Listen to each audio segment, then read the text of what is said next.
The Chargers give their fans and Justin Herbert what they want. But is Keenan Allen really what the offense needs?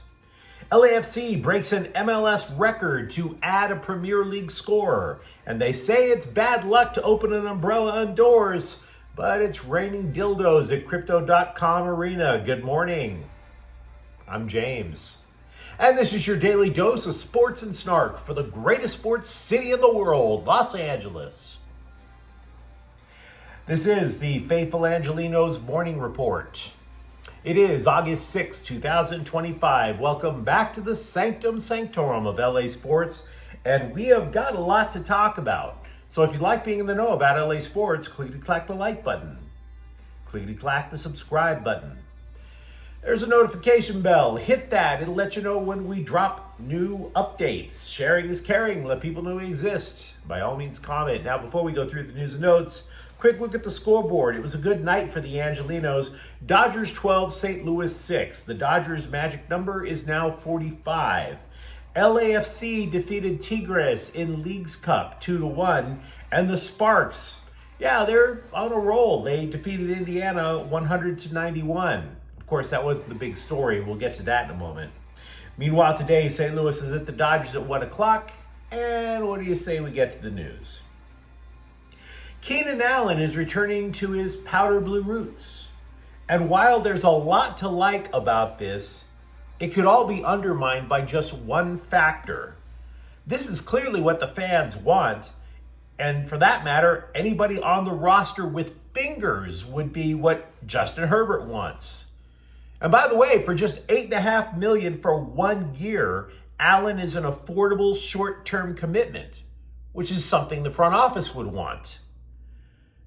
And yet it's probably going to be an awkward fit because Allen plays the slot. You know who else plays the slot? Vlad McConkey. Remember him?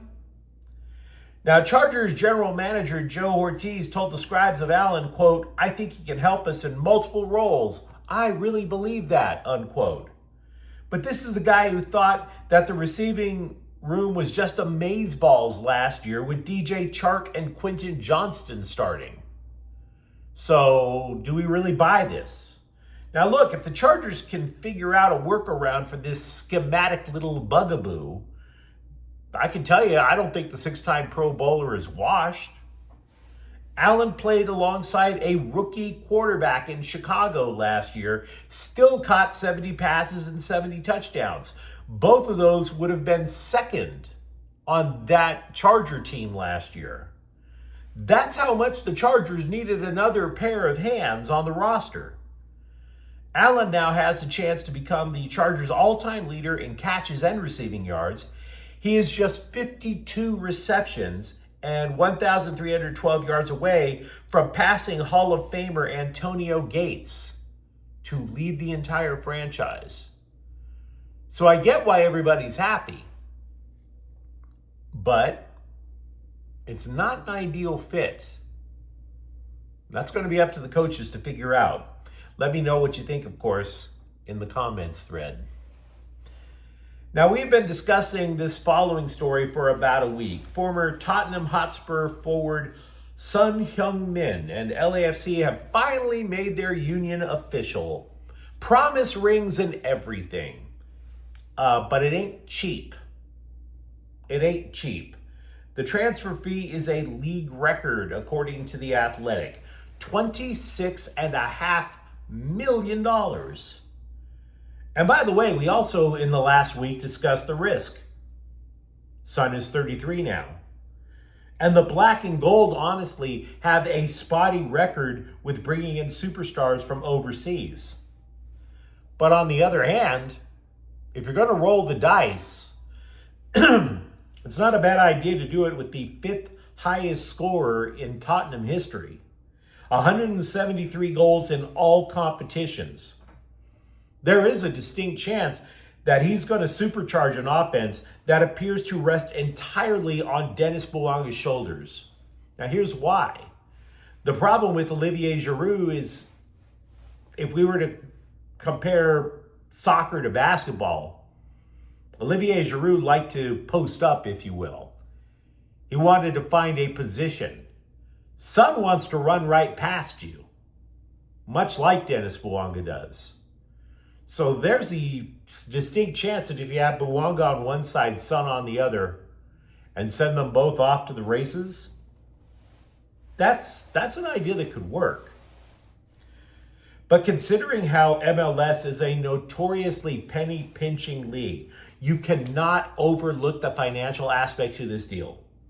The LA Times is claiming that when LAFC picked up their $10 million check for participating in the recent FIFA Club World Cup, that club just took that cash and dropped it right in Son's lap. In other words, this might not have happened had LAFC not qualified for the Club World Cup. And by the way, there are also Korean journalists who expect this deal to still be profitable, almost in the way that the Dodgers print money simply by having Shohei Ohtani in the fold.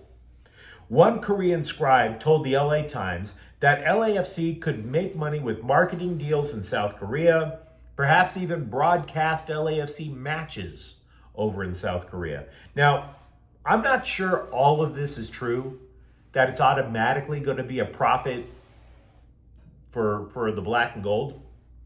You see, the same analyst said that Son coming to LAFC is a bigger deal than Chan Ho Park coming to the Dodgers back in 1994. But is the KBO less popular than the K-League over in Korea? In other words, is soccer more popular than baseball in Korea? And the answer is no. The KBO destroys the K-League. It's not that they're not interested in the K-League. They're interested in Son. They love international soccer. But the KBO is still king over there. Now, all of that is just semantics. The finances. It's interesting. It's compelling. Maybe it's a wise move in terms of dollars and cents. But Angelenos do not root for teams based on profitability. To bring it all back to the main thing, Angelenos want wins. And LAFC's rival is still the MLS Cup champs. The key is if Son fits better than either Gareth Bale or Olivier Giroud ever did. Otherwise, this is just a cold, hard cash thing. Meanwhile, Crypto.com Arena has been around since 1999, and maintenance is a thing. So pipes were laid during the Sparks game last night. With about 2 minutes left in the first half of the Sparks game, a sex toy was thrown onto the court. A sex toy being a dildo, to be specific. Now, I've heard all of these dildo tossings be referred to as a pipe bomb epidemic. It's not quite a pipe bomb. You drop bombs, you lay bombs. Besides, the ladies didn't act like something was about to explode on the court. They didn't look at it with wanton lust either, to be straight with you. But this is the fourth time in the last week somebody has participated in this rubber javelin toss. There was another, by the way, in New York last night. It didn't reach the court. And that tells you a little something. Because I don't know where the fan came from, but Crypto.com Arena is pretty large. So I'm assuming it takes the mechanics of an Olympian javelin thrower to get that pipe all the way to the court. You know, that your run up gradually increases and then you got to make sure that your hip and shoulder form are just perfect to properly release this neon green harpoon to the free throw line. And I realize that the scribes, all of them are aghast that we're supposed to act revolted about this. But I have to be real with you. It's simultaneously horrible and hilarious. It's freaking hilarious. You shouldn't do it. I wouldn't do it. And yet, every time I hear about a sex toy being thrown onto the court during a WNBA game, I can't stop laughing. And it's not just because I have the sense of humor of a 12-year-old.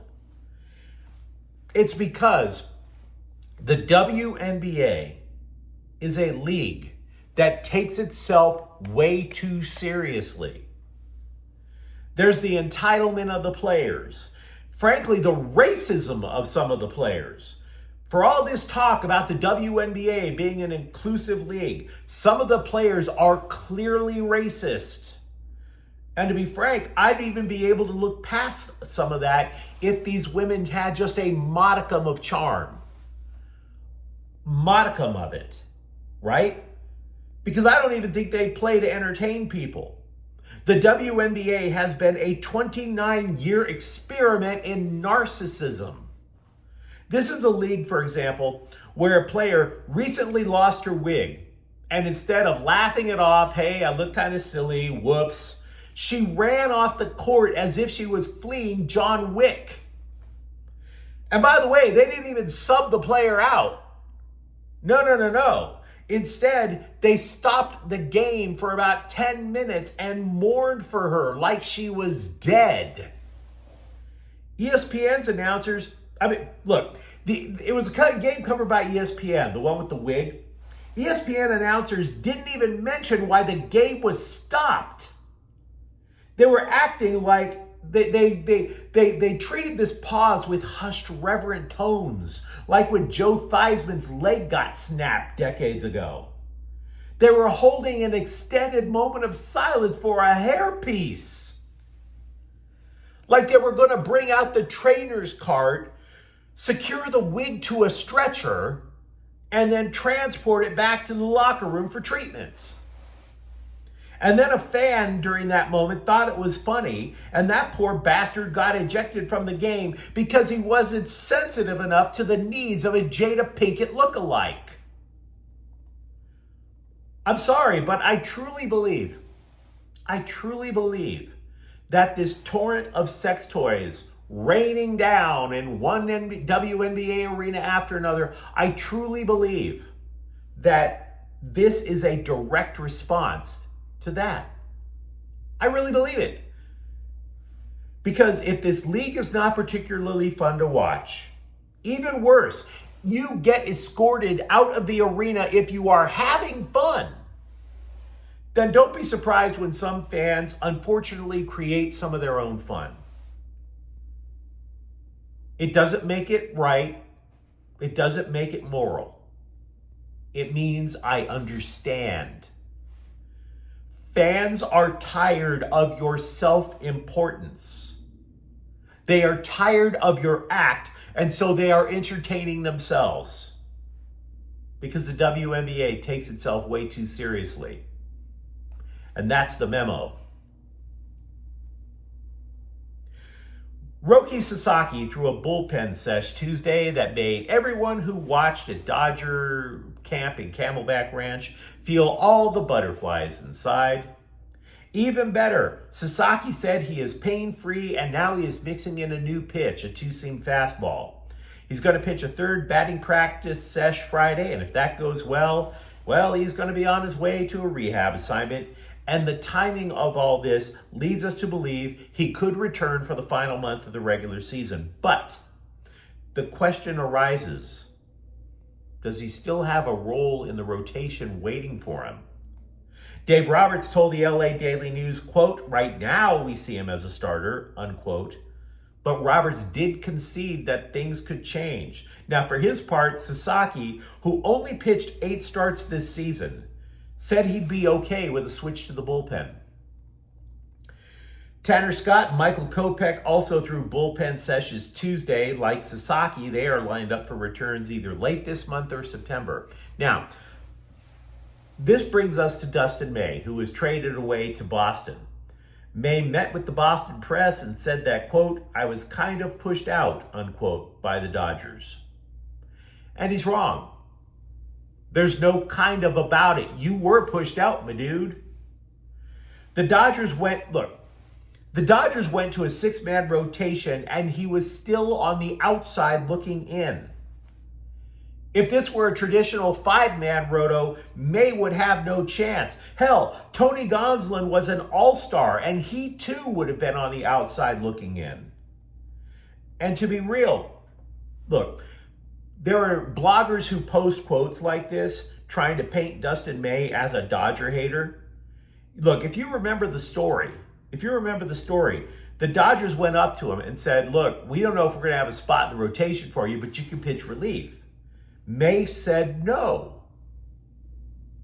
Well, that's a bit of a conundrum, isn't it? You could argue May forced himself out just as much as the Dodgers forced him out. Now, I'm telling you, you look at Sasaki. Sasaki was like, hey, I get it. If I have to pitch relief, I will. May, in a sense, stated his preference, and this is the natural result. And by the way, I'm not a huge Bob Nightingale guy. His record with USA Today as a scribe is pretty sketch, but he called the May trade to Boston the best under-the-radar move at the deadline. Quote, they sent Dustin May to the Boston Red Sox simply because he wasn't good enough to make their rotation, and brought back minor league outfielder James Tibbs, who was the Red Sox fifth-ranked prospect. Rival executives believe the deal could be a steal for the Dodgers, with Tibbs having the chance to become a star, unquote. So, again, you kind of forced yourself out, dude. Hope you turn it around in Boston. I got no issue with you. Also, Kike Hernandez has been sidelined for more than a month, and there is no sign he will return this year. There's been a variety of non-surgical procedures done to his injured elbow, including a cortisone shot. Nothing's helped yet. But you let me know what you think of the comments thread. Talk to me, for example, if you think Keenan Allen is or is not a good fit with the Chargers. For that matter, if you like LAFC, are you hyped? And if you enjoyed this update, don't forget to subscribe to Faithful Angelenos. We're talking LA sports every single day here. Thank you for watching. I'm James, and we'll be back tomorrow. Faithful Angelenos is a Kian Corte El Queso production. Take care.